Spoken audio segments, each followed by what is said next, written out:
Is it because it has a high resolution capacity of law? A lot of times our excursions out this way now, to see more real Westminster Avenue, to see more vivid, colors are brighter, everything is more kind of in your face right there. And there's a couple of reasons for that. One is that you're really focused on it. You're really focused on that thing, because when you're in that larger consciousness system, you don't have this wide thing. You don't have like a peripheral vision, as a metaphor. You're focused on exactly what's on it. Your whole attention just on that. And if you do, you see that in so much more detail. And you can even have that happen here. Once you begin to live in the moment, live in the present, you will find that again, life becomes richer. You see things you didn't see before. Colors are more saturated. It actually happens here when you focus on things very intently. But that's one reason, is that you're more focused when you're in that state. The other is that there's less noise. When you get a signal here, when you receive data here, the data is very complex, and you have to interpret it. When you're getting that data in that dream, or that lucid dream, you're getting a data stream that is very simple. There's nothing in that data stream except just this one thing. Everything else is gone.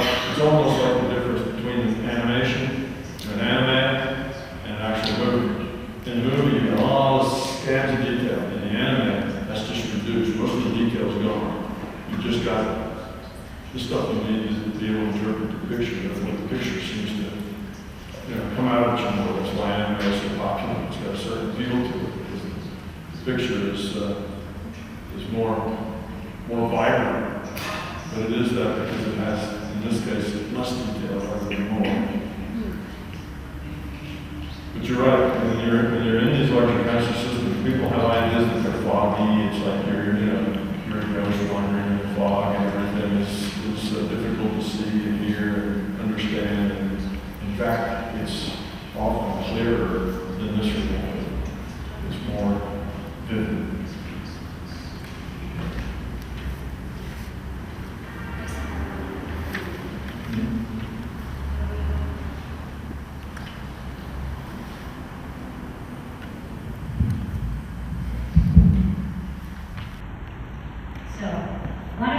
Beautiful definitions of love is the one that we speak in your book.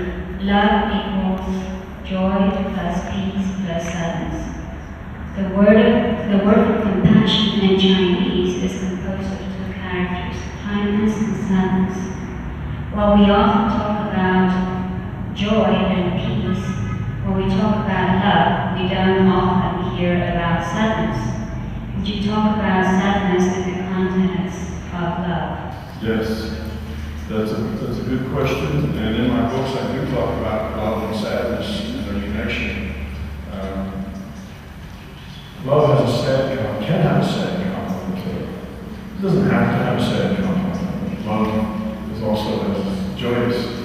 But love is sad when there are people that you care very much about, whether that's just your spouse and children and your family, or whether that's the rest of the world. People you care very much about, and you see them doing things that are hurting themselves. You see them doing dysfunctional things. You see that their anger is causing them problems. You see that their attitudes and their beliefs are getting in their way. And you try to help them grow by giving them maybe some guidance, or maybe by producing an environment, but it just doesn't help. They're not ready yet to grow. And that's sad, because you love them, and they're dysfunctional, they're unhappy, and there's nothing you can do to help. And that's sad. So love does have a sad component, because you cannot change anybody. You can only help them. And sometimes you can't help them. And they just have to get there on their own some way. and you just have to let them be. You just have to let them be dysfunctional until they get to a point that they're open to change. And that's sad. So love has a sad component, but I would say don't dwell on that sadness. The way you deal with that sadness is to accept that that is the way it has to be for them to grow. That they can't grow without going through this period of dysfunction. This dysfunction is their pointy stick prodding them to open up to change. If you don't change, you shouldn't expect anything different to happen. If you don't like the way things are now, then you're going to have to change something, or it'll just keep happening the way it is now. If you don't like the way things are now, and you come to the conclusion that the only reason you don't like things now is because other people are messing up. It's all their fault, you see. It's all those other people. That's why you're unhappy now. It's because these other people aren't doing things right. Well, that's just your ego talking. And that's not going to get you anywhere except frustrated. You're the only one you can change. So it can be sad. But if you see the sadness as, well, they've got to learn. I can't help them learn. They have to do it themselves. They need this pain in order to wake up someday, I hope, you see. But it's just where they are. They're doing the best they can with what they've got, and you have to let them do it. So you accept it as a part of the process that's necessary. It's like sometimes you have to go through a little pain before you can get to the point where you get above it. And if you can't take that pain from somebody, or you block their growing, they need that. That dysfunction is their feedback about how they're doing. Kind of accept it and say, oh, it's the way it works. I hope you learn sooner, but it's still painful to see people hurting that you care about.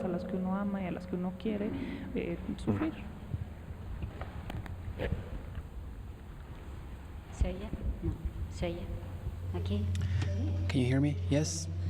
Javier Pizarro, who is Javier, it's him. What's the difference between advanced consciousness and something spiritual, or is it the same? Same, just different words for different things. When you evolve the quality of your consciousness, become love, grow up, spiritual growth, a spiritual person, these are all the same thing. There's really no difference, just a different choice of words. Yeah.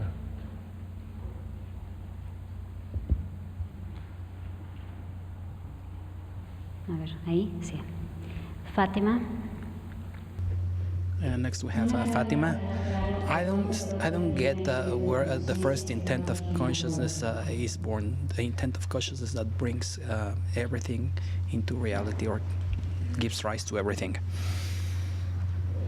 Okay, that would be why, or where did this potential come from that had the this or that awareness that evolved into this larger consciousness system?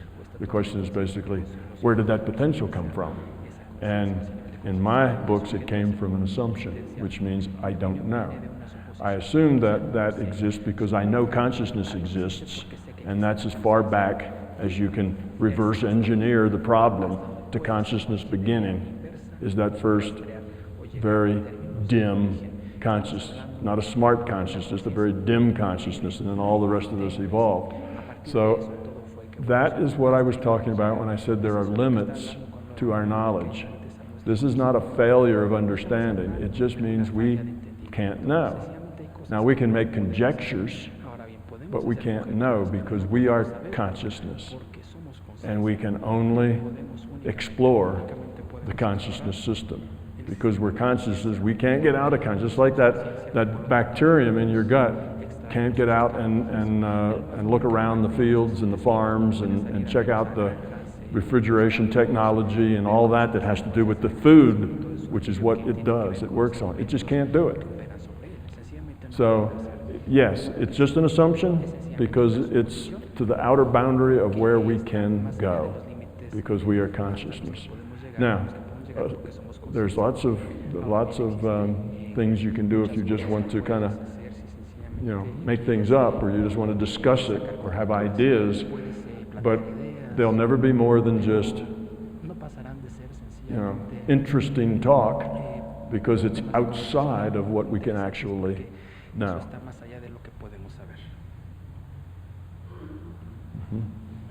That's it. Yes, ma'am.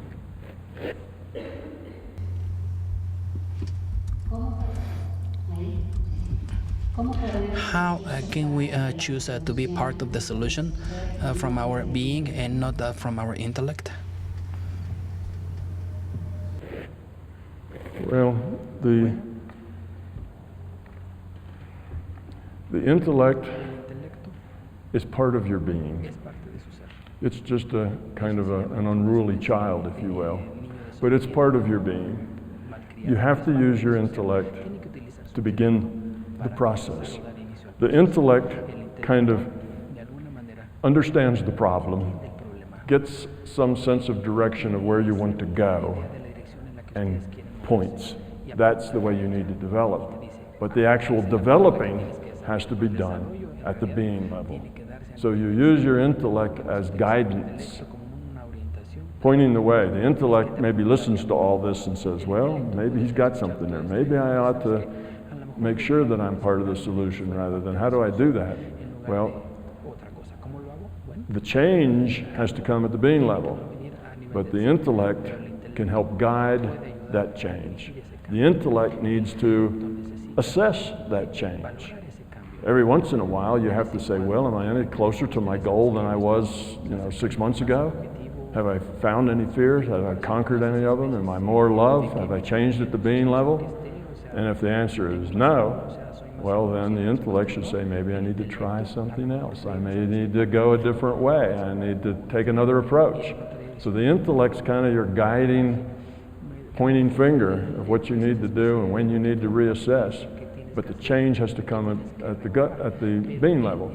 So both have to work together. You can't, your being level sometimes can change without your intellect.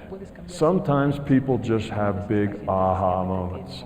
Sometimes they're just walking down the street and wham, they get it. Something falls into place and suddenly now they know. So that's change at the being level that didn't pass through the intellect, but that's the exception rather than the rule. The rule is that we guide ourselves through this, and that's why it's important to be open-minded and skeptical, because we don't want to trust that intellect too far, because if we give it too much rope, it's liable to get caught in a belief trap or liable to think it knows more than it does. So we put a constraint on that intellect and say, okay, intellect, do your thing, but be open-minded and be skeptical so you don't get led down some false path, or that you refuse to go down some correct path. So with that condition, we let the intellect go, and if we can keep it open-minded and skeptical, it'll take us someplace useful. We only get into a problem with our intellect when we're no longer open-minded and skeptical, when we think we know things we don't, and we're just skeptical, or we're just open-minded and not skeptical. Neither one will work. Okay?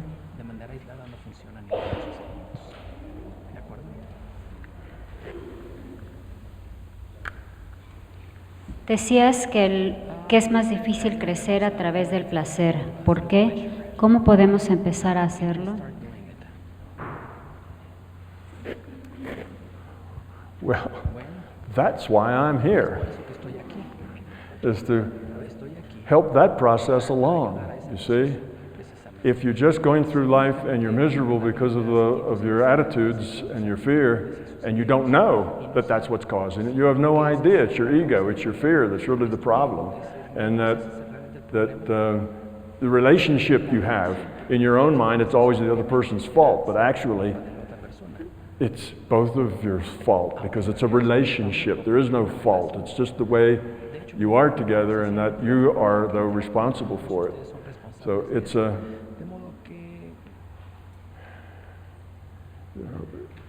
I lost the bubble on that one. Sí, ya se me fue la idea.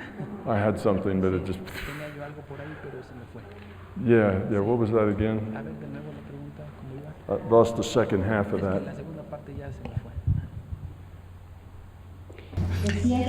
You told us earlier that it's more difficult to grow through pleasure. Why? And how can we start doing it? Okay, that's right. You start doing it by being aware of the problem. Instead of having to get hit with some pain in order to take action, you take action because you see, again, the intellect's working for you now. Your intellect's open-minded and it's skeptical, but it says, well, this might work, let me try it. Let me see what happens here. So that's how you get it. That's not pain. That's, that's avoiding the pain. That's learning without the pain. And then let's say you get to the point that you say, okay, I'm not going to try to manipulate what happens. I'm just going to accept what happens and deal with it. Well, there's no pain in that. The pain is, oh no, what I wanted to happen didn't happen. Oh no, they did this, they did that. You see, that's where the pain comes from. If you just accept that, that's okay. I'll just deal with it. Now you're learning without pain.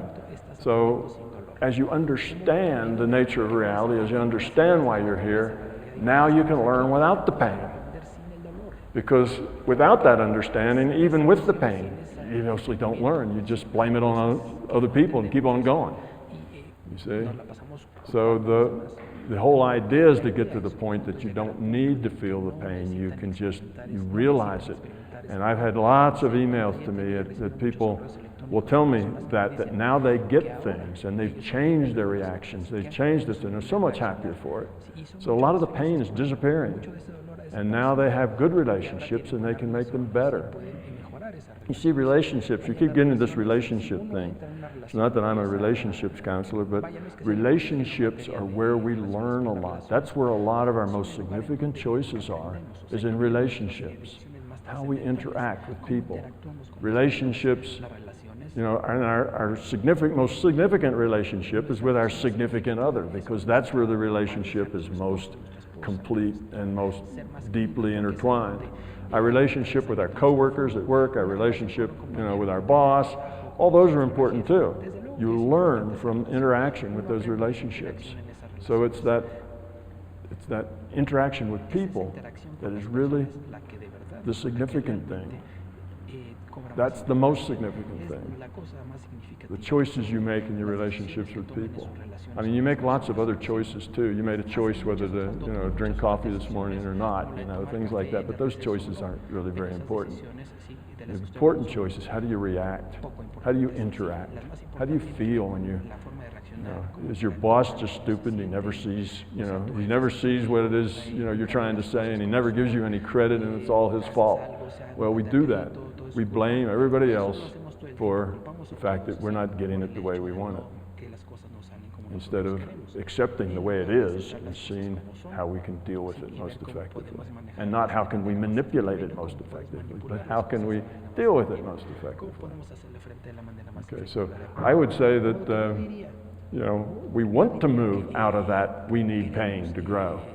But I make that statement that pain is the best teacher because that's generally true of all of us. We don't learn until it hurts. But let's cut that out. Let's start learning without that pain.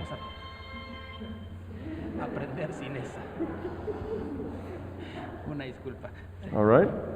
Fui yo, una disculpa. Aprendamos sin ello. Un toquecito. Una disculpa. Okay. Where does fear come from? Is it anchored in the brain or the intellect of the avatar? Is it inherent in consciousness? If consciousness is the computer in command and its intention moves towards love, does that mean that the fear that dominates us is a failure in the system? It's not that fear is a failure in the system. Fear is a challenge to the system. Okay, the system, yes, the fear is at the level of consciousness. The fear is not, isn't a product of the virtual brain and the virtual body. That's just there to provide constraints to the experience of the consciousness, to experience of the, of you. We have fear because we are not fully evolved. We're not grown up yet. Evolution process is still going on. Okay. Some of us are farther along in this process than others.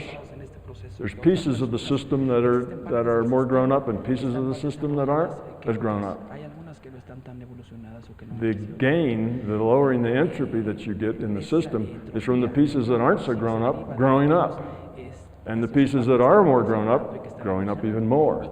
The whole thing is moving toward evolving together. So it's not a failure of the system that we exist. We are the system.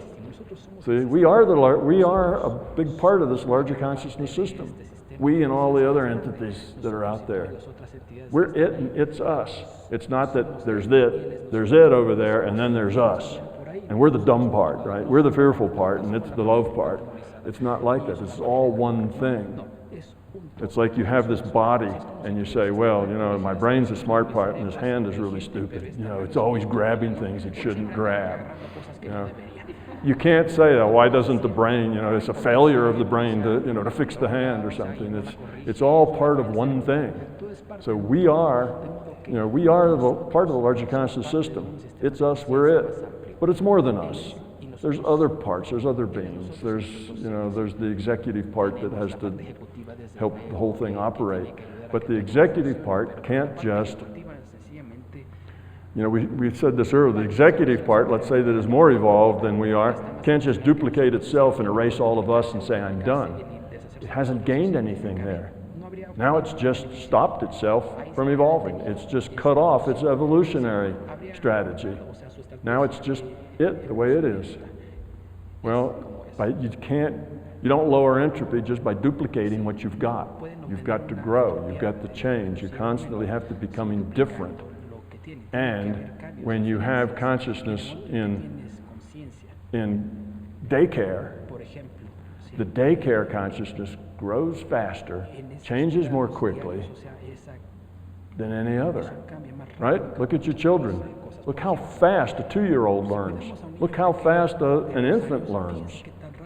If you could continue learning at the rate of, your 6-year-old or your 7-year-old, I mean, they pick up languages like this, right? And it's not because somebody sits down and tells them this is a noun, this is a verb, and this is the correct structure. They just absorb it and pick it up. It takes us 3 times longer to learn a language than it takes them. And we have to work a lot harder at it. So the consciousness that is not developed yet is growing more quickly. So here we are, and we're growing up. We are that strategy of the larger conscious system for growing. It won't help it to just get rid of us and say, well, now I'm grown, so now the whole thing is grown because I'm the whole thing. That's true. It would give a higher average level of entropy if just all the low entropy things were just deleted. But the whole system wouldn't be growing. See, the reason we're here is because the system could grow more if it broke itself into pieces that interacted with each other. Just being this one unitary thing is not the optimal path. So you break it into this, you give us free will, you start us at the bottom and let us work our way up, and that optimizes the system. So our bad behavior is not a failure of the system. Our bad behavior is an expression of the system. We are part of the system. The system does have fear, but the system's not all fear. We as our consciousness, we have fear in our consciousness. The fear is ours. Doesn't belong to our avatar. If you're working your elf and the elf fights and you always run away from the fight because you're afraid, it's not your avatar's problem. You're the one with the mouse and the keyboard. It's not your avatar's problem, it's your problem. So it's our consciousness. Our brain is just a constraint on what the consciousness can do and how the consciousness has to act here. The brain computes nothing, stores nothing. It's just a constraint that represents the rule set. We're who we are, we're consciousness. Okay.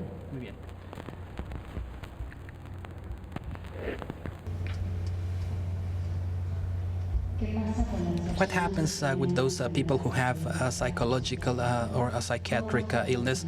How can we help them evolve? To what extent can they expect that to grow and increase the quality of their consciousness? Okay, there's a couple of ideas here that we have to think of. One is that, when we talk about people with emotional and mental illness, that covers a very wide range of people. Sometimes we label people we label them as being mentally ill or emotionally ill because they are not like us. If they're not like us, then something's wrong with them, right? They're ill. Well, that's a heck of a way to define health, isn't it? Whatever the average is like, that's healthy. That's good. And if it's not like the average, then they're sick. They have a problem. Well, now once you understand how sick the average is, how much fear is running around in the average, you start to see that's not necessarily a good way to do business. So there are those people who just are different than us. And difference frightens us. It scares us. We don't know how to deal with that. So we get fearful of people who are different. And one of our reactions to that is to claim that they're ill and there's something wrong with them and then go treat them, which means try to force them to be more like us. And we do that through drugs. We can sometimes drug them to where they stop being so argumentative or that sort of thing, because then they act more like us. We train them to repress their differences. So that's one side of the picture, is that, remember, we're defining mental and emotional problems in terms of the majority of people. It's not necessarily disease, it may just be a difference. And we just may learn to live with it. And if we just lived with it, we may actually find that there's value and lessons to be learned there in associating with different kinds of people. So that's the first thing. We make it worse than it is because we define it by our own fear and in terms of ourselves. And we're not all that healthy at all. In another way of looking at the problem, if you're not at least some emotionally and mentally ill, you will not be considered healthy by the majority, because you won't be like them. You'll be some kind of a screwball, some kind of a weirdo, or we talk about the right brain people, some kind of space cadet or woo-woo person, and you're kind of shunned and looked down on because you're not like everybody else. Oh, you can see the future. You tell fortunes. You do this other stuff. You're strange. You probably are just cheating people, and we think negative thoughts, and just because we don't understand these right brain people who don't need our logical process to get to the right answer. You see? So that's one part. There's another part, and that is the rule set. We have these avatar bodies. They abide by the rule set that creates the simulation, and this rule set has to, will come up with whatever the logical consequences of the rules are. Now, biology has a lot of randomness in it. Exactly how those chromosomes from the egg and the sperm go together, and what is produced, and what comes forward, and what's suppressed genetically, that's a random thing. There's a lot of randomness in it, and exactly how your cells might react to a certain thing. Every cell doesn't like everybody else's cells. Some of us are more sensitive to this. Some of us have celiac disease, which means we have a very high intolerance of gluten. We eat gluten, it can kill us, and most of us don't. So we're really different biologically, and that difference has to do with all the ways that these cells can mutate and go together and produce people who are different. Okay, some of us end up with brain chemistry that the rest of us call dysfunctional. It might make us forgetful. We might be mentally retarded and we don't have much cognitive ability. We might be bipolar and get very angry or very high and then get very angry again, and we're not in control of our interpretations. We see the world differently. We live in a different reality frame. That's just the rule set. The rule set ends up with the brain chemistry. However, that stuff just happens to come together depending on what kind of air you breathe, depending on what kind of environment you're in, depending on how the cells finally evolve, what you eat. Everything comes together and all the randomness, and there you are, you've got brain chemistry now.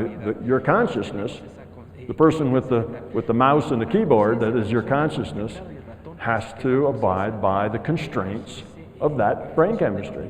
Just like they'd have to accept the constraints if you were born with one leg. Okay? If you're born with one leg, then the consciousness running that person, or that person's conscious, isn't going to try to become a marathon runner. You see, that's just not available anymore. That's a constraint. So dysfunctional brain chemistry is sometimes just a constraint that the consciousness has to deal with. And now, why would a consciousness deal with that? Well, one, that stuff just happens. The conscious may not have known it was going to turn out that way when it started. And now it just has to deal with it. See, conscious has to do that. Accept what it gets, deal with it.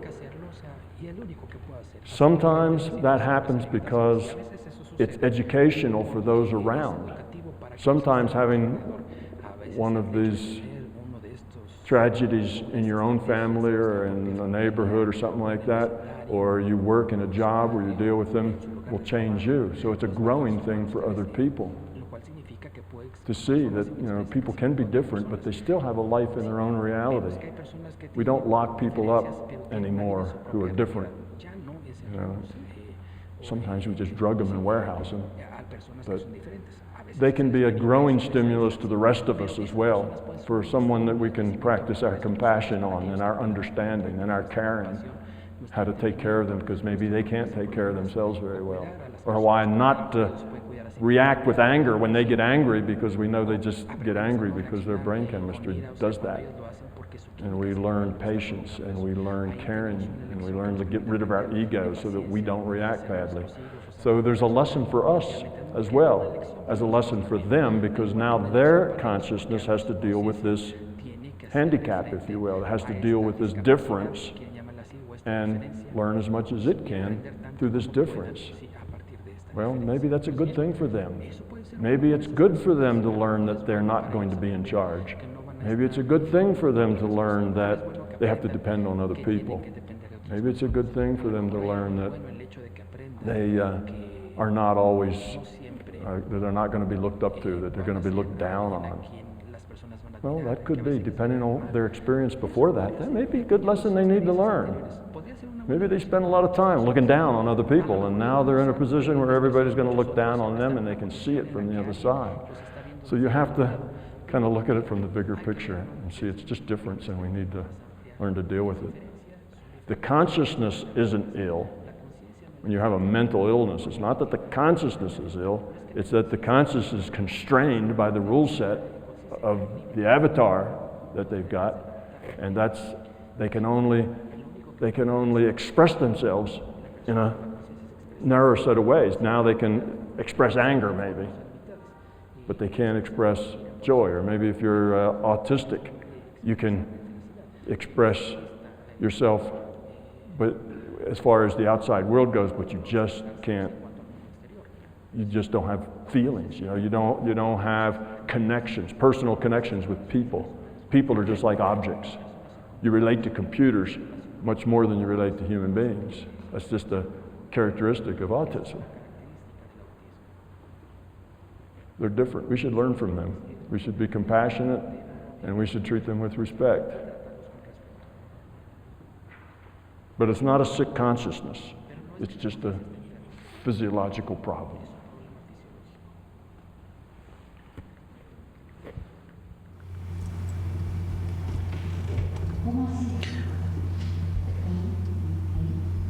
Can you hear me? What has your process been like in this path? Your own process. What has your process been like in this path? Okay. What has my process been like? kind of odd. I've probably, like every one of you probably say, well, I'm pretty individual, nobody's just like me. Well, that's true of all of us, right? We're all very individualistic.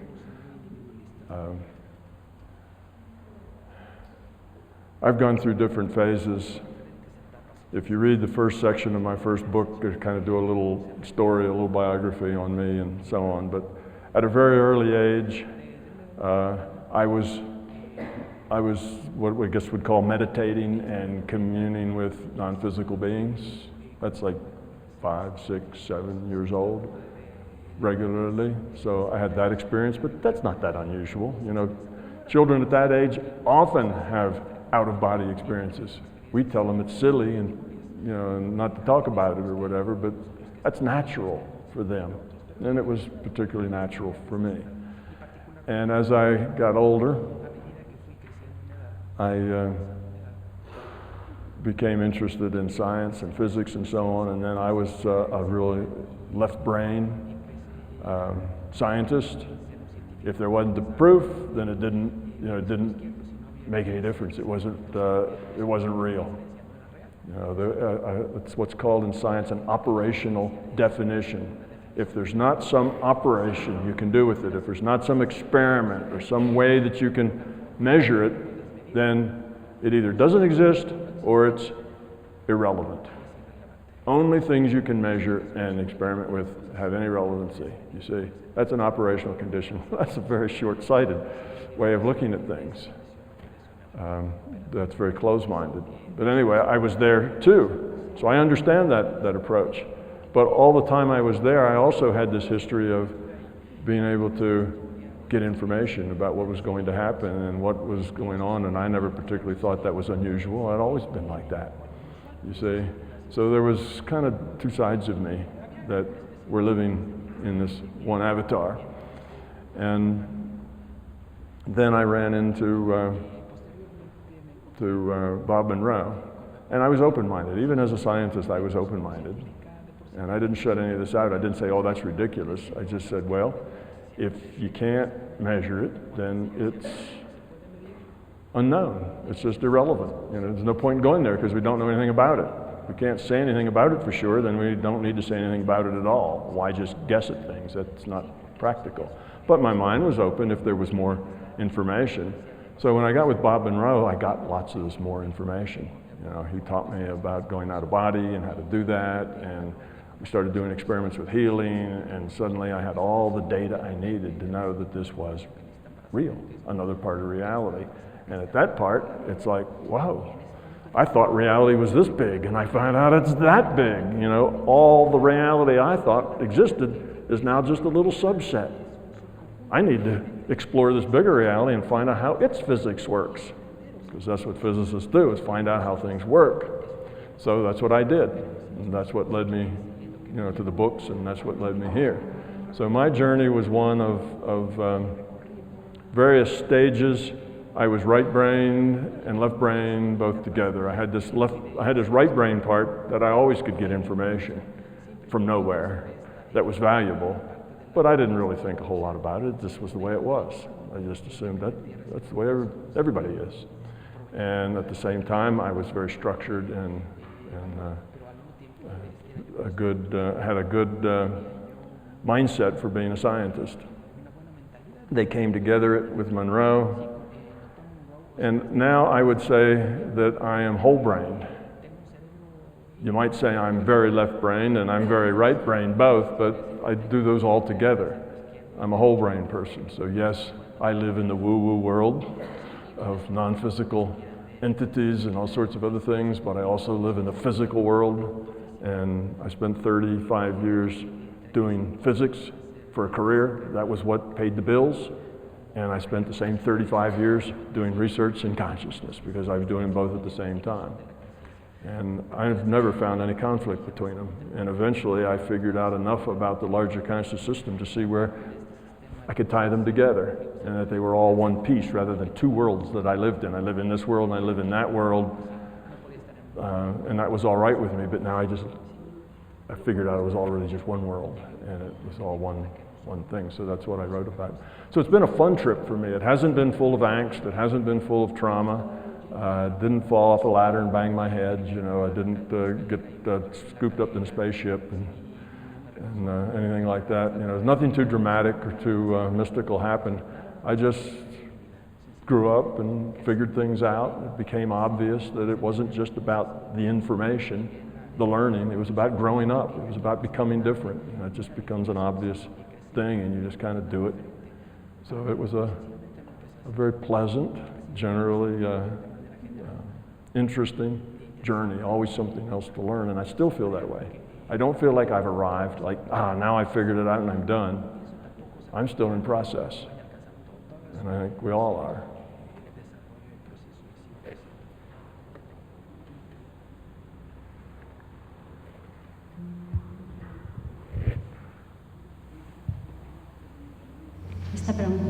And this question is from Joaquin. Do you want to raise your hand, Joaquin? In the quest of this internal knowledge through meditation, sometimes you have experiences out of your physical body. Is there a risk of not coming back to your body?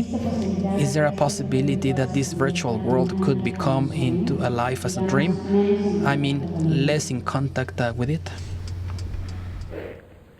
Well, I'll answer kind of two questions here.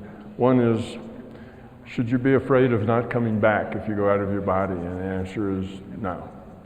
Okay, that's not really a problem. That's just a belief and a fear. It's like fear that somebody will cut your silver cord while you're out, you know, and now you'll be lost, or that kind of a thing. These are just beliefs and fears. It's not a dangerous thing to do, but here's kind of the rub there, is that people feel like when they give up control, they're giving up their life. It's like if you know, their life is control. Everything they know is, you know, they have to control everything. If they don't control it, it might hurt them. Well, when you go out of body, when you learn to get into the larger consciousness system, if it's all about ego and about control, you can't get there. And you get to a point where you realize you're going to have to just let it go and accept what happens. There's no control. You're going to be in some place, and whatever happens, you don't know what's going to happen. Okay? So you have to live gracefully with uncertainty and give up the fact that you're in control. People can't do that. And in their mind, they associate that with death. Just not being totally, you know, no control whatsoever. It's scary. What if there's monsters out there and don't get me, and I have no control and I don't know what I'm doing? It's like, you know, somebody just tossed me in with all the piranha and the sharks or something, and I don't know how to get back, and what if, and I don't know anything, and if I'm this ignorant and I don't have any control, I'm frightened. So in order to get over that fear, it's like, well, I just will have to, I'm doing it anyway. Let whatever happens. If I don't come back, I don't come back. If this is the end of me and I die here, I'm gone. All right, I accept that. Go. If you have that kind of courage, then you just go. And you find out it's not scary at all. But if you don't have that kind of courage, then you don't go. So that's kind of a fear barrier that I said. And it keeps a lot of people out. And mostly the people that keeps out of these experiences are people that should be kept out, because with that much fear, they probably don't need to go there. Probably not a good idea. The fear may end up hurting them. But is there a problem of being drawn into to other reality systems and kind of being drawn out of this one? Well, there is, in as much as you need to maintain balance. Okay? You can go into other reality frames to learn, to grow. As long as it's valuable to you, it's a good thing to do. If you're doing it for entertainment, just because, gee whiz, I'd like to do that, sort of like getting on another ride at the fair, at a carnival, then that's just your ego, and it's a waste of your time. You should be going there because of what you can learn, not because you're having an adventure. You can have some adventures if you like, but that shouldn't be your main lasting thing. You ought to, that adventure ought to turn into an explorer, ought to turn into a learner. But you can get so enamored with that you begin to neglect what you're about in this reality. And that's wrong. That's not a good idea. You're here for a purpose, to learn. If that out-of-body experience can help you learn, then good, go do it. If it doesn't help you learn, it's not important. You don't have to ever do anything paranormal to grow up and evolve your consciousness. Doing things paranormal doesn't automatically give you points as far as growing up. You still have to change at the being level. Now, sometimes that experience can help you change because it gives you a bigger picture, but sometimes that's not necessary. So this idea about going out of body and remote viewing and healing, you don't have to ever do any of that, and you can grow up just as well. None of that's a requirement. It's just other stuff that becomes open to you as you grow up. So you can become unbalanced, and some people are like that. They spend 6 hours a day in meditation, and 5 hours a day in sleep, and they don't really pay attention to their relationships. What relationships? They don't have any relationships. They spend all their time meditating, They're above, relationships and connecting with other people. They kind of float, they're detached. Well, that's a big mistake. They're unbalanced. You need to be attached. You need to be connected. You need to be a part of this, because that's where your challenge comes from. That's where your learning experiences come from, is those attachments to people, those connections. So you can get unbalanced, and then it slows your learning down. And sometimes these people think they're very, very advanced because they can spend most of their time in an altered state of consciousness, but basically what they've done is unbalance themselves to where they are slowing down their actual growth. This reality is the fast track. You're here for a reason. You have to experience here, interact here, become a part of it, get engaged, and that's where your main learning is. This other stuff is other environments in which I can learn things. Unnecessary, but sometimes helpful.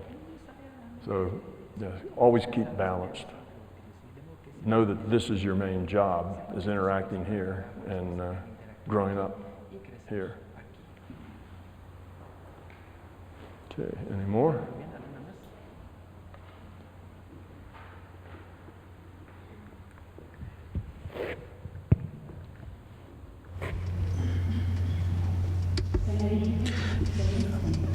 I find it difficult to think in the world of business from the standpoint of love when it is kind of a concrete or asphalt jungle.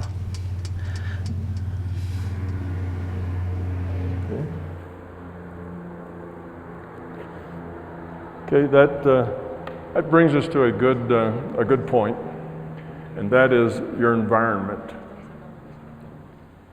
Okay, this thing I'm talking about, this growth, is personal, right? It's your personal evolution, your personal growth. And we have this idea that we can't really do it, we can't really get serious about this growth unless we have the right environment. We have to take the right course. We have to connect to the right guru. We have to give up our worldly things, and become monks. We go to a monastery. Those are the people who really have a chance to go down this path. Not us. I have to work all day, and I've got kids and mortgages to pay, and I can't be doing this and that too. And it's my environment. I do this, except my life just doesn't allow it very much. It's not easy for me because I've got all these other responsibilities. How can I meditate when I've got crying babies at home and this kind of stuff? All of those are excuses. They're just excuses. It's about you growing up, and you can grow up in any environment that you're in. You don't have to change. It's not like, oh, now I got to do this different. I have to stop this. I have to stop that. I've got to be a different person. I got to live in a different environment. I've got to wear robes instead of pants. I got to do different things, and I got to burn incense. None of that's necessary. You don't have to do any of those things. Exactly what you're doing now works. You have to be a realist. You can't go to work. You're a businessman, okay? You make decisions. You can't go to work and say, all right, there's a new administration now. Love and peace, everybody. Go do good things. Let me know if there's a problem, right? You're not going to do very well if you do that as an executive. We're not saying be foolish.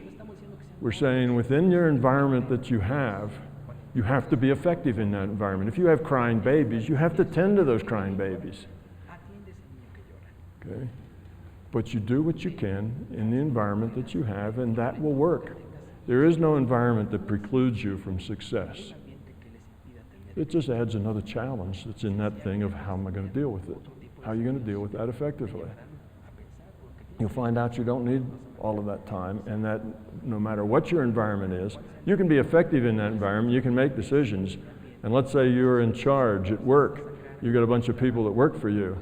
Well, you see, you have to hire and fire. So here's Joe, and he's not doing so well. And you're gonna either have to turn him around to make him productive, or you're gonna have to let him go. And you know Joe has a family, and Joe's struggling and has other issues going on. And but you have a business to run, and Joe has to do his job, or you have to find somebody else to do it, right? Because you're the business guy. Well, you can approach it two ways. You can approach it from the way that, Joe, you're not doing what you're supposed to do, out. Or you can approach it from the way of, I wonder what Joe's problem is, and how might we be able to help Joe do better here at work? You know, is there something that we can do to make him a more effective employee, or not? And if you investigate that and you find out, well, there's really nothing we can do to make him a more effective employee, he just doesn't have the background or the knowledge that we thought he had, well, you're going to have to let him go. But you should let him go with some gentleness in the fact that maybe you can find him another job that he is qualified for. Maybe if he's not good in engineering, maybe he would work in the mailroom. You know, maybe he would work someplace else. Could you do that? Well, it's a consideration. Maybe you've got somebody else where you think he might fit in, some other company, some other place. Maybe you could do that. So it's like you treat Joe with respect. He's a person. Okay, he's not doing your job very well, but do what you can. And maybe you can't. And you can't spend all your day trying to be a personnel director, trying to, do people, but you can do what you can do, treat it with respect, and what you've done then is stuff has happened. You've made good decisions based on caring, and then you go on. You still might have to fire Joe, you see, but you don't have to do it like, the guy's not doing his job, get him out of here. See, that's not really caring, that's only thinking just about you. So I'm not saying as an executive, it's all peace and love and you can't do anything to hurt Joe because that wouldn't be nice. That's wrong. You have to do your job, and you have to do your job well, but you can do that job with caring. You can do that job with love. This doesn't mean that you don't let him go. You still may have to fire him, but you can do what you can, and after that you do what you have to do. So there's no profession, there's no thing that actually says, well, I just can't be a spiritual good person here because my job won't allow it. You can be that, and you can be effective in your job, both. Now, if your job requires you to lie and cheat and steal, and that's your job, you have to take advantage of people and hurt people, and that's your job, well, maybe you should change jobs. That's not a good job to be in. But most jobs aren't like that. I mean, that's pretty rare, right? If you work for the mafia, and what you do is go around and beat people up, well, maybe you ought to think about getting another job. There's no way to do that with love and caring, But most jobs, that's not true. Most jobs, you can do what you have to do to be effective and do it with consideration and do it with caring and do it with respect for other people. And it'll turn out that you actually are better at what you do. You're more effective because when you treat people like that, guess what? They'll work harder for you. They like working for you. They'll do their best for you. They'll work late for you, and they won't even begrudge it because they know you're looking out for them and you care about them. And if they have to change jobs because they're not doing well, you'll try to help them find something else. And they appreciate that. So if you act like that and you say, well, I'm not the tough guy. I used to be a tough guy at work and everybody was afraid of me, and they'd work really hard, and they would whenever you were around. And then they'd talk bad about you when you weren't. That's bad morale, and it isn't productive. So you find out that these positive attitudes, these loving, caring attitudes, are good for business, not bad for business. They're good for whatever you do. It raises morale, it raises productivity. So it's not I can either be a caring person or I can be a good businessman. You can be both. And actually you'll find out as being a caring businessman, you actually can do business better. Okay. Hmm? About 5 more questions. Okay. And we've got about half an hour. So. Okay. You're in charge. I'm your, All right. I'm your worker.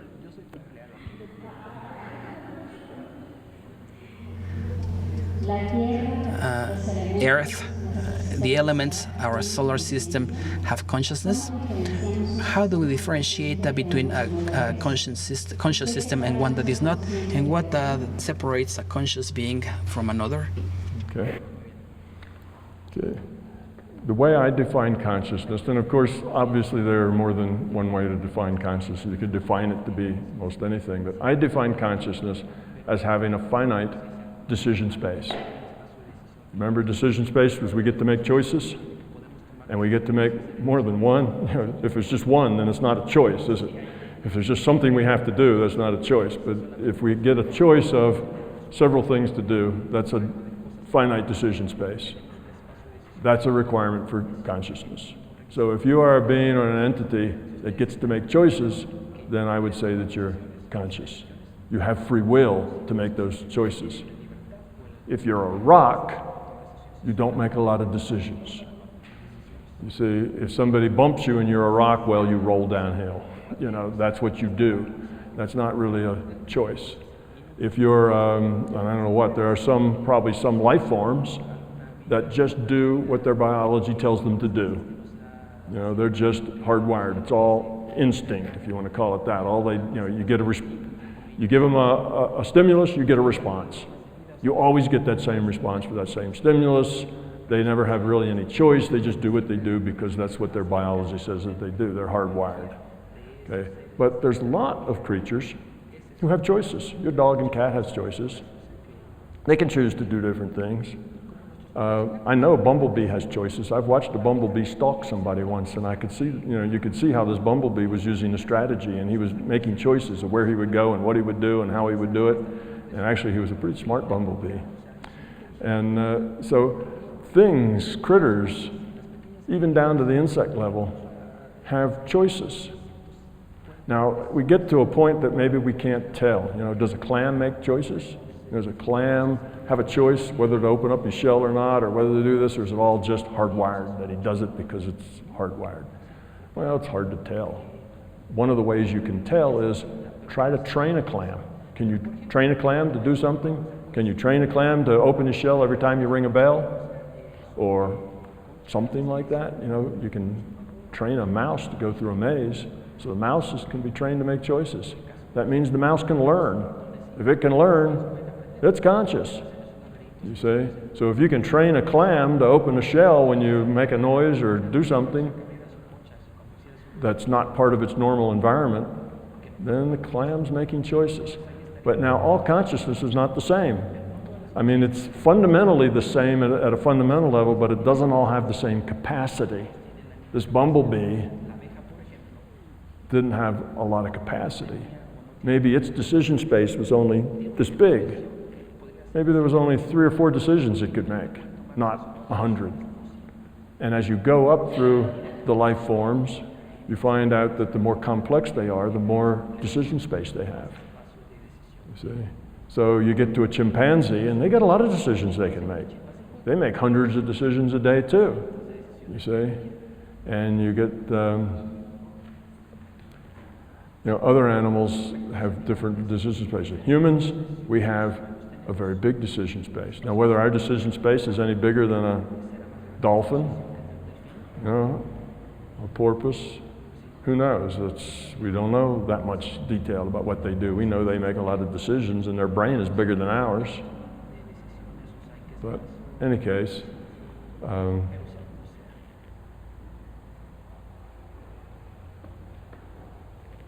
guess that's enough. Go ahead with our next question. Yeah, I think I answered that one. So, whoever asked that, did I answer that? Is that enough? Do you want more? No? Okay. Okay.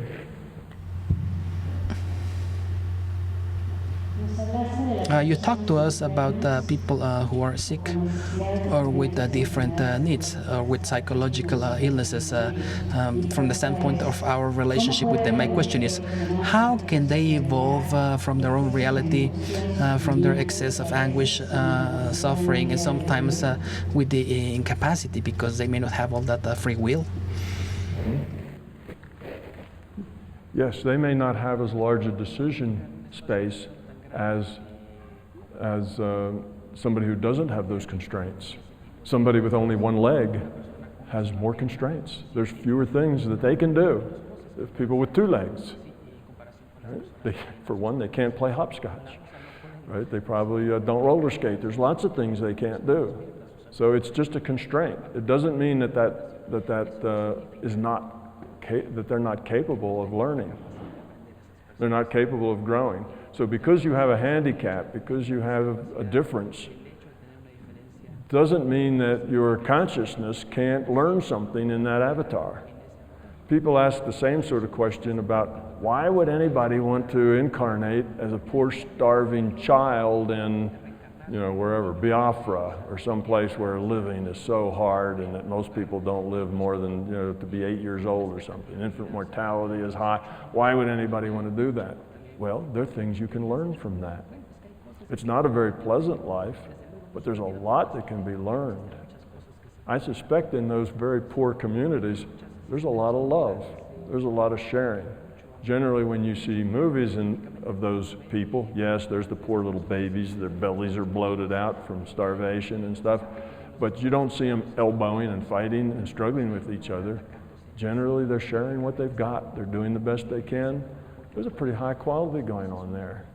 There's a lot of, caring and empathy for each other because they're all in the same boat together.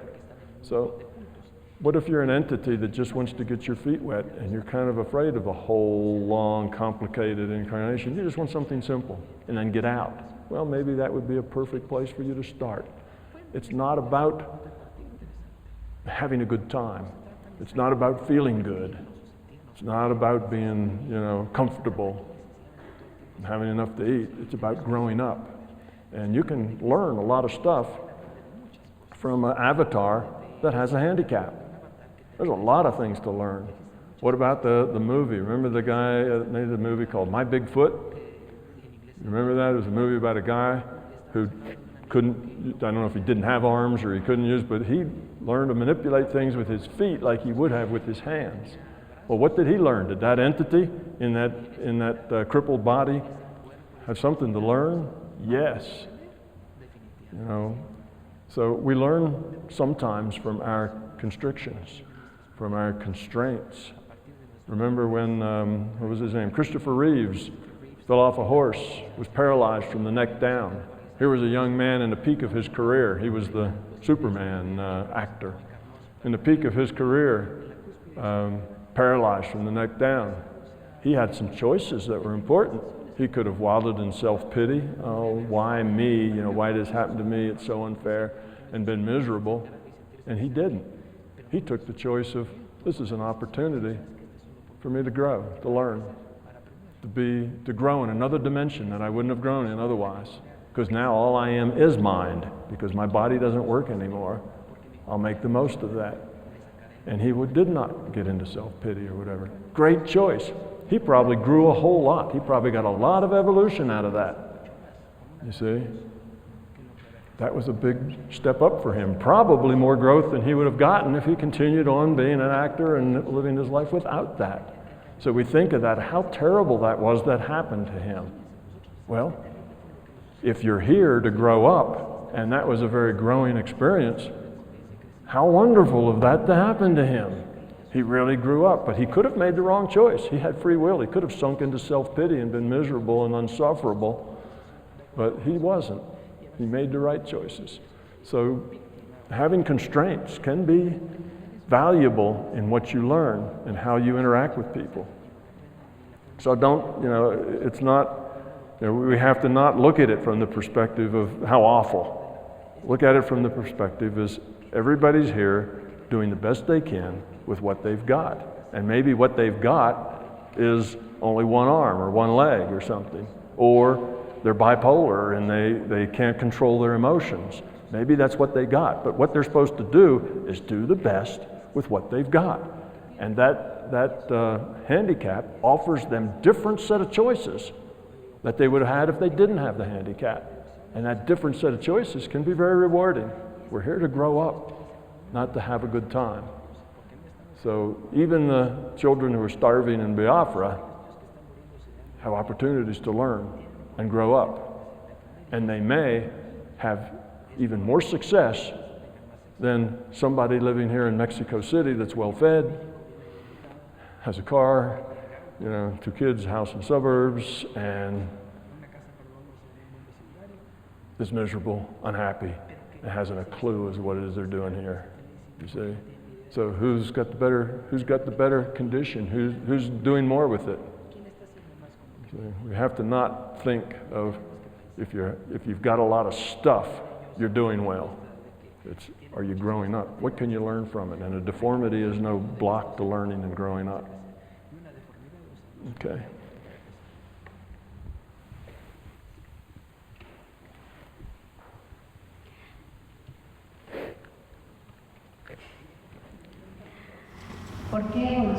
Why evolve towards love and not towards happiness?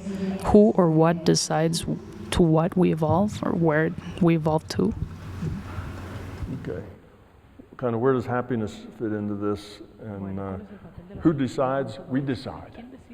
We decide what we evolve to.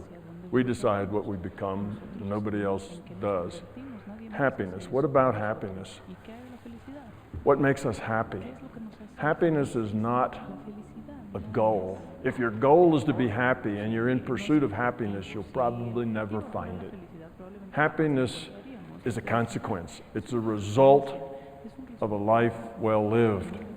It's a result of getting with the program, of evolving, of doing what you're supposed to be doing, of meeting your purpose here in this virtual learning lab. If you do that, you're happy. You're happy because you care. You're happy because you accept things. You're happy because you can live with uncertainty. Uncertainty doesn't make you stressed. Okay? Happiness is a product of doing the right things for the right reason. That's what makes you happy. If you say, well, what I really want is happiness, I'm going to do whatever it takes to be happy, and happy is your goal, you'll never get there, because happy is a byproduct, not a main product. But we become, there is no one that decides what we become, whether we become happy or whether we grow or not. It's entirely up to us. We create our experience, our life here. We create it, and if it's miserable or if it's happy, it's because that's the way we've made it. We don't like to think that our unhappiness and our stress is because we've created it, but we have. If it's happiness, then we'll take credit. Okay, we created that. But if it's misery, no, everybody else does that to me. I don't create that. It's everybody else is messing up. So we have to take responsibility for our misery as well as our happiness.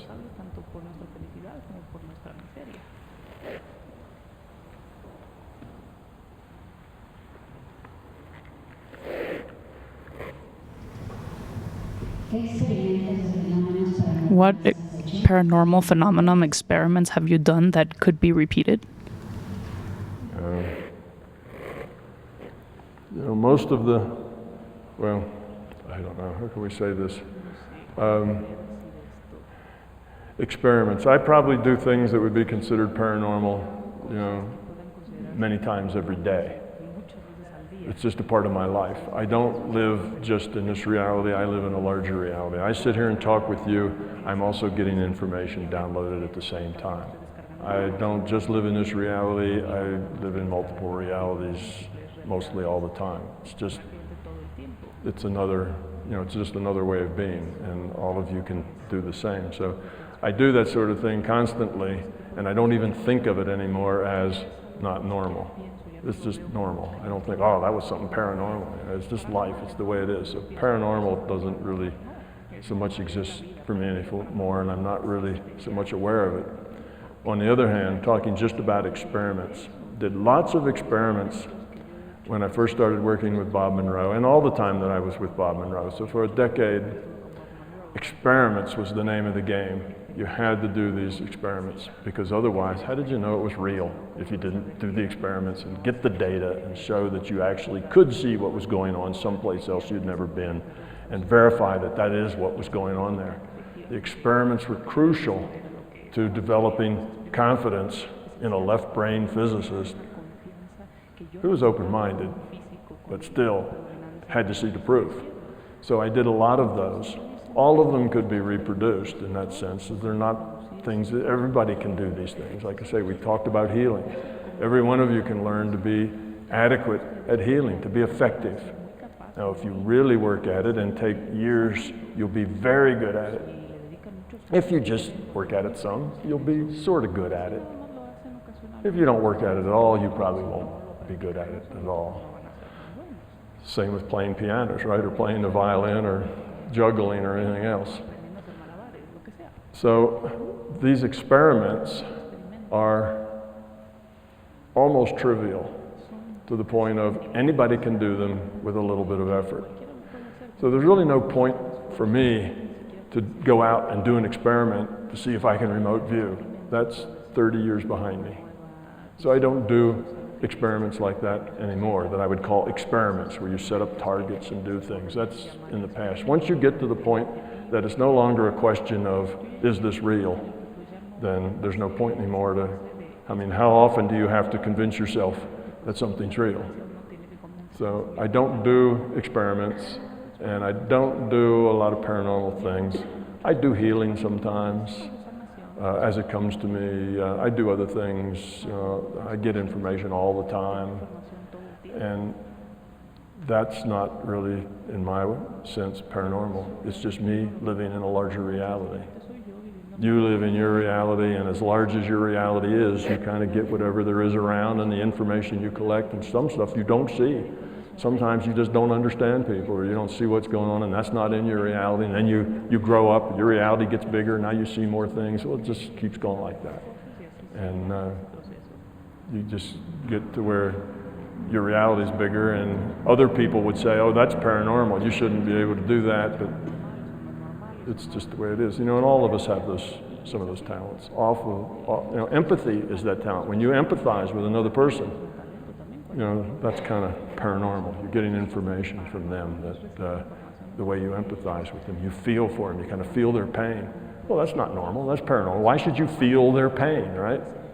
That's some kind of psychic, weird woo-woo stuff. Well, everybody does that. The placebo effect. We've got laws that say if you can't beat the placebo effect, you can't market your drug, and the placebo effect is paranormal. We've got paranormal phenomena driving our legal system here in drug sales. It's not normal that if you tell somebody that you've just given them wonderful new medicine and it's really sawdust or sugar and it makes them well, that's not normal. You got a physical body. What you tell them should have nothing to do with what's going on in their liver. That's just in their intellect. That's all that's mental. What could that possibly have to do with their liver? Well, it does. And it's so credible that it's part of our legal system, right? Placebo effect, it's paranormal. Wow. And then you'll find skeptics that say, nothing paranormal has ever been proven. You say, shoot, things paranormal going on all the time, every day. Almost everybody does things that are paranormal from times, has experiences. Most of us have some empathy. How many mothers knew that their children were in trouble before they actually got that information? Happens all the time. Wow, that's paranormal. So the paranormal is not that interesting, actually. It's just life. You live in a bigger reality, you get more information. It's normal. There is no paranormal. It only looks like it's para, means beyond normal, when you have a very small view of what's normal. So if your view of normal is little, then things that fall outside of your belief of what's normal, we call them paranormal, and they're impossible. You see, because you believe they're impossible. If you live in a larger reality, there's nothing para about it. It's just the way reality is. It's just normal.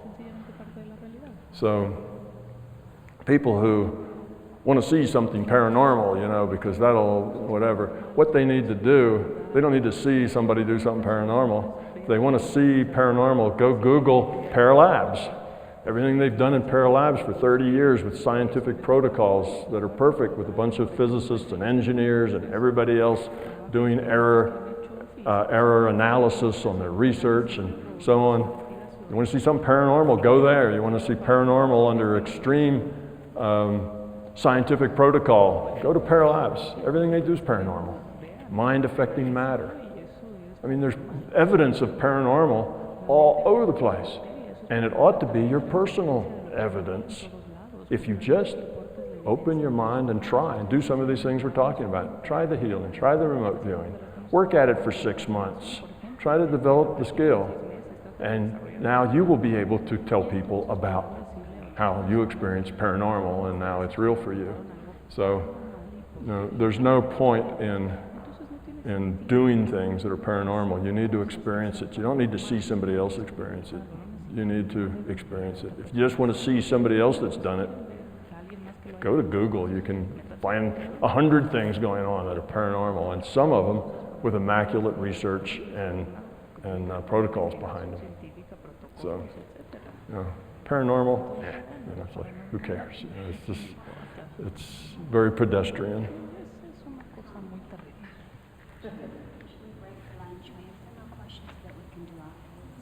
How many more questions you got? 3? Why don't we just do them? Are we way past lunch or something? Well, let's ask our people. Ladies and gentlemen, would you like to do the last 3 questions now or go to lunch and get to them later? Do them now? ¿Quién quiere antes de comer ahorita? Go to lunch now and do them later? I think the do them now won, but it was close. Okay. Let's just do them now. This one's in English. English? All right. I have an easier time understanding Spanish now than I have English.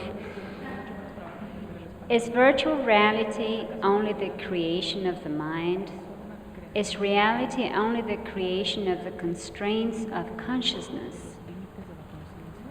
Okay. Our reality, and when you say reality, that can mean a lot of things.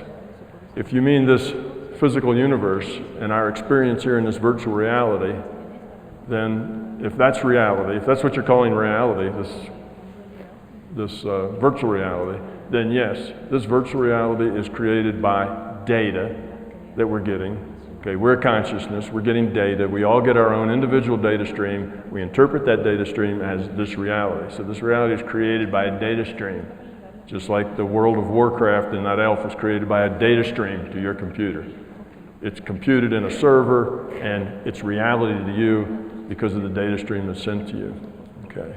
Now, if you're thinking of reality as bigger than that, reality is the larger consciousness system, okay, then that's a different concept of reality. That is fundamental. Consciousness is the only thing that's fundamental. Everything else is virtual. So what is it that's real? Consciousness. What is it that's fundamental? Consciousness. Nothing else. Everything else is virtual. Everything else is information because consciousness is an information system. So for the elf, the server is real. His virtual reality is computed by the server. For us, you know, larger consciousness system is real. And this is just computed reality. So it depends kind of what you think reality is. Okay?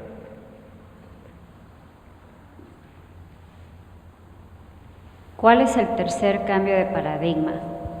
Realidad. What language is that? Spanish. Okay. What is the third paradigm shift?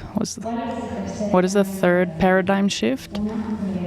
The first one was virtual reality. The second one, the computer is the consciousness. So what would be the third one? No, you skipped one.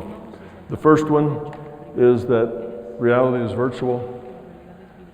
The second one is that virtual reality, and this is such a simple, elementary logical step, but it's really a big paradigm because of our cultural beliefs, and that is that a virtual reality cannot compute itself. Okay, virtual reality is a simulation. It's a computed reality, and it cannot compute itself because it didn't exist to compute itself so that it could exist to compute itself. You see, there's this endless loop that doesn't work. So the second big step is that it has to be computed elsewhere. Step number 2 is that, 1, is this is a virtual reality. 2, this virtual reality is computed in other, someplace else that doesn't have anything to do. And an interesting thing there is that if it's not in this reality, and we call this reality physical, then other, where this is being computed, is non-physical. It's a non-physical place that is the source of our reality. That's a big step, even though it is trivially logic. Trivial logic. Can't compute itself, therefore it has to be another, and other by definition isn't here. That's why we call it other, and this is physical, and other is not, unless you say it's some other physical place that isn't physical to us, but then that's just a word game. And what you'll find is that there really is no difference between physical and non-physical. Physical and non-physical is just a perception of the observer. That elf thinks his world is physical. We think this world is physical. When we're dreaming, we think that dream world is physical, right? In that dream world, we do stuff that's physical. We manipulate stuff, things get us, we fall over cliffs. It's physical. And when we're in that dream, this virtual reality is not physical. This becomes non-physical. You see? To that elf, that server is in other. That server is non-physical. To us, the server's physical. You see? What's physical and what's non-physical is just relative to the observer. The reality, the virtual reality you are in, appears physical. When your avatar dies here and you wake up in another reality, that reality's physical. There's people, there's beings, there's lines to stand in, there's tables to sit down at. You see, it's physical. To us, it's non-physical. There's nothing fundamental there. It's just a point of view. So other, the fact that the simulation cannot simulate itself. It can't start its own simulation. And that other is non-physical to this physical virtual reality. That's the second big paradigm shift. From a logical standpoint, a third grader ought to be able to make that paradigm shift in 10 seconds or less. It's trivially obvious. From a cultural belief that we have, it's huge. It's a giant barrier that I saw a bunch of physicists sitting around in a discussion saying, well, I'm not so sure that this system couldn't have computed itself. And you see Fredkin sitting there and his eyes are rolling like, how could you say that with a straight face? That's obviously impossible. A thing that doesn't exist can't compute itself so that it exists so that it can compute itself. That's really not tough logic, guys. That's pretty simple. And if it computes us and makes this virtual reality that we call the physical universe, and it's not here because it had to compute us from someplace else, and it's in other, then it's also obviously not part of our physical world. It's not physical. Our source is someplace else that's non-physical. Ooh, sounds like kind of that woo-woo stuff, doesn't it? That's why it's such a big step for scientists to say that out loud in public. They just can't bring themselves to do that because suddenly all the things that they've been calling stupid for the last 100 years turn out to be true. And that's a hard thing to admit. So we're going to struggle with that paradigm shift. So I can see why you missed it, because it's almost hard to imagine that something that trivial could be called a major, great paradigm shift, but it is because of our culture. And then the last one, of course, is that consciousness is the computer, and that consciousness is a non-physical system. Okay. Last one? 2 more? Okay. The Earth is a conscious organism? Does it choose to make an earthquake or a tornado? Can we communicate with the Earth? Okay. Interesting question. Complicated, though. We talked about consciousness, and I said it had a finite decision space. Okay, and we think about a rock, and we say, does a rock have a finite decision space? Can it choose whether to roll downhill or not? No. So we say rocks are unconscious. So we talk about something else. Let's talk about a tree or a sunflower. And we say, is a sunflower or a tree conscious? And we can say, well, does it have a finite decision space? Can it decide to do this or do that? Or is it just hardwired? Well, somebody will say that sunflower, it tracks the sun.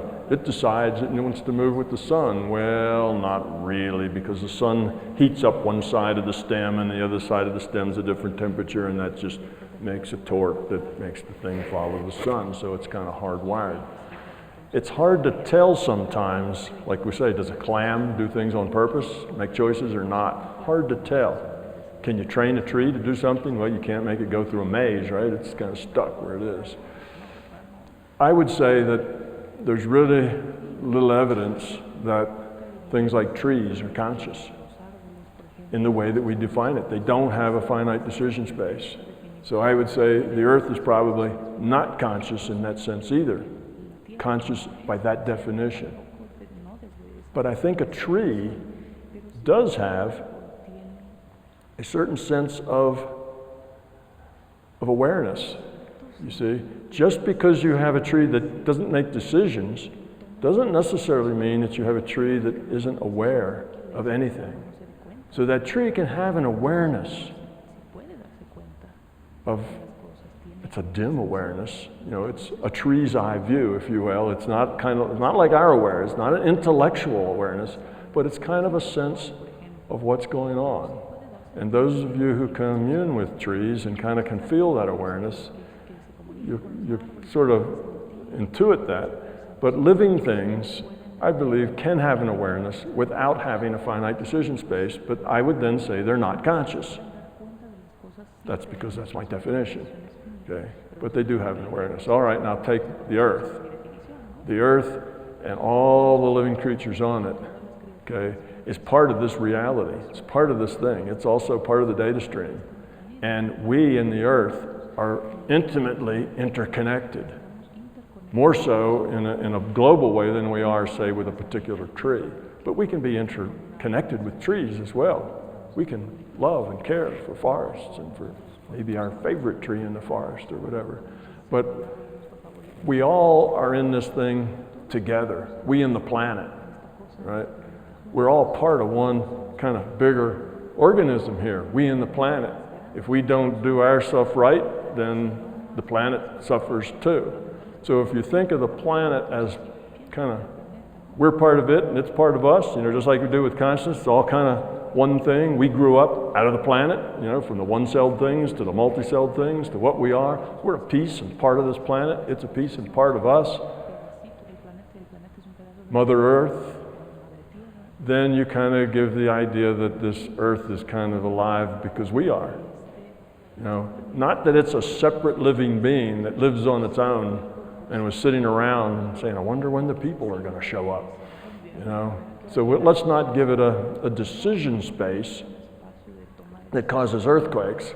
Let's just say that it's part of us and we're part of it, and that it has probably some awareness like a tree, that it's a living thing, because indeed it does interact with us. It's interactive. Okay.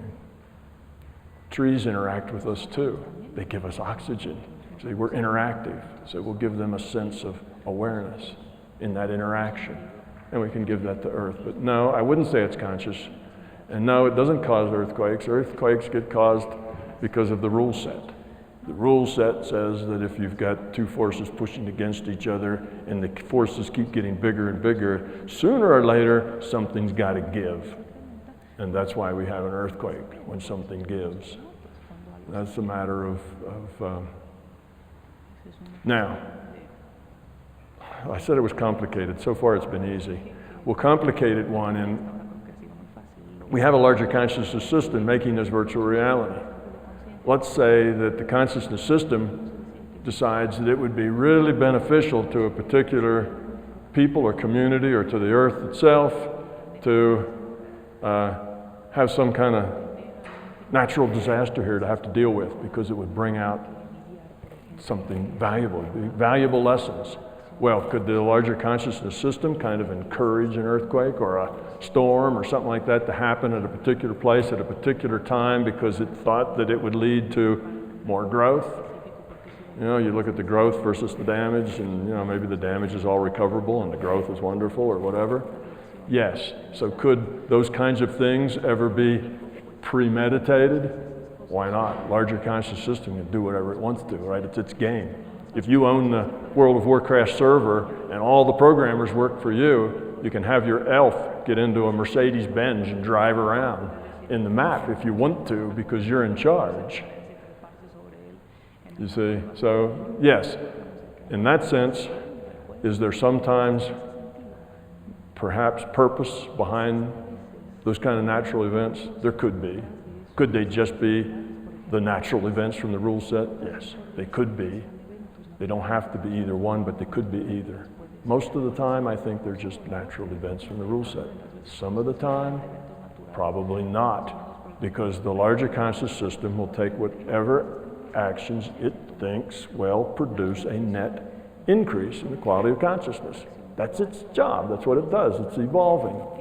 So might it ever do that by raining on your parade, or making the rain suddenly disappear so you could have your parade because somehow that might affect somebody's growth or whatever?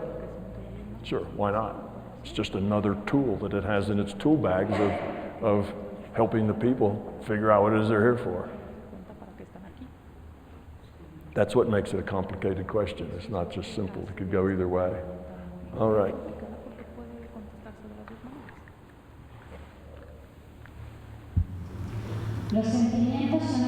Feelings are a characteristic of the physical body or of the conscience, of the consciousness, sorry.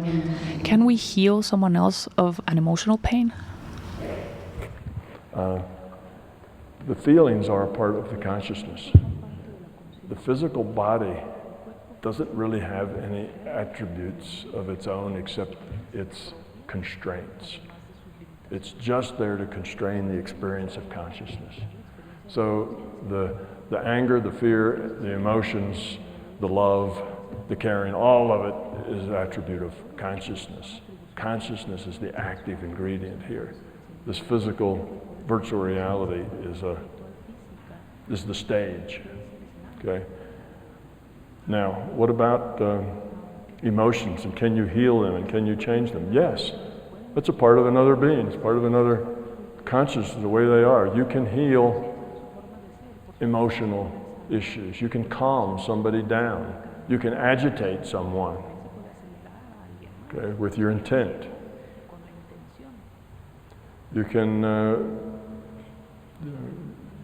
make somebody feel less anxious. You can even encourage people to feel angry.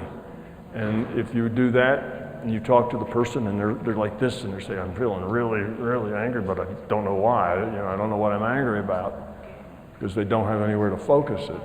But you can do those things. Emotions are just another part of the consciousness, and they can be modified by the probability, just like anything else. So yes, you can do that. So it's not only that you can only heal physical things. Oh, here's somebody cut their arm, I can help the cut heal faster. Oh, somebody's upset, I can help the upset heal faster just as well. It's all part of consciousness. It's all part of their being. It's all part of the statistical, probable reality. We are part of that reality. We are also probable, statistical beings. We're a set of data. We, these subsets of consciousness. Remember, this consciousness system is an information system, a digital information system. We are digital information. We consciousness, not we physical body. We're digital information too. We're constraints on the information that is our consciousness. consciousness is just information too. So it's not like, oh, we're the real thing, we're the consciousness, and those other things are just digital information. We're digital information too. We are digital information with free will and choices. We can go out and do things and evolve and change ourselves. The body's just there to give us constraints in this game so that we can get traction, so that we can change ourselves, get feedback, and grow up better. I know, it's very complicated, isn't it? But it's really not. Once you see it, and once it makes sense to you, then it goes from complicated to being so easy, because everything now just fits together so nicely that it makes perfect sense. But until you get to that point, it's like, oh, I've got a headache. It's really hard to deal with. But I wish you a lot of luck. I'm trying to not give you headaches, but I know I'm giving some of you headaches anyway. Sorry about that. Okay, we done? What's next?